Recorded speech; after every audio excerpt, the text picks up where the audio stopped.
அனைவருக்கும் அதி அற்புதமான காலை வணக்கம். உங்களின் ஒருவன் பி சுரேஷ்குமார். தினம் ஒரு திருக்குறள். இன்றைய திருக்குறள் அதிகாரம் கல்வி. ஆங்கிலத்தில் லேர்னிங் சொல்லுவாங்க. குறள்: ஒருமைக்கண் தான் கற்ற கல்வி ஒருவருக்கு ஏழ்மையும் ஏமா புடைத்து. குறள் எண் 398. குறளின் விளக்கம்: தான் கற்ற கல்வி தனக்கு மட்டுமல்லாமல் அவருடைய 7 தலைமுறைக்கும் பயனுள்ளதாக இருக்கும் என்கிறார் வள்ளுவர். அழகா சொல்லியிருக்காரு பாருங்க. கல்வி அதிகாரத்துல யார் ஒருவர் கல்வி கற்றோம்னா அந்த கல்வி அவர் கற்றது அது அவருக்கு மட்டும் பயனுள்ளதா இருக்காதுங்க.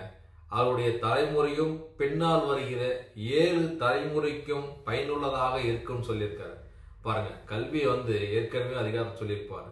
கேடில் விழிச்செல்வம் கல்வி ஒருவருக்கு மாடல்ல மற்ற எவன் சொல்லியிருப்பாரு. உலகத்திலே அழிவு இல்லாத சிறந்த செல்வம் கல்வி செல்வம் தாங்க. மற்ற செல்வம் அவ்வளவு சிறப்புடையதாக இருக்காது என்கிறார்.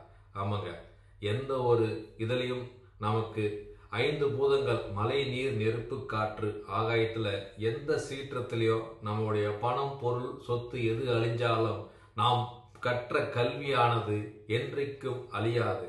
அத்தகையால் கல்வி விட சிறப்பானது உலகத்தில் வேறு ஒன்றும் இல்லை. ஆகையால் இக்குறளை பின்பற்றி யாவரும் கற்போம், மற்றவர்களுக்கும் அதனை பகிர்ந்து கொடுப்போம்.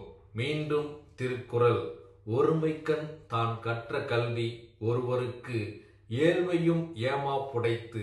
திருக்குறள் கற்போம், வாழ்வில் உயர்வோம். மூழ்காமல் முத்தில்லை, வெட்டாமல் தங்கமில்லை. கல்வி இல்லாமல் யாவருக்கும் அறிவு என்ற ஒளி இல்லை. ஆகையால் கல்வி கற்று அனைவரும் பயன்பெறுவோம். நன்றி, வணக்கம்.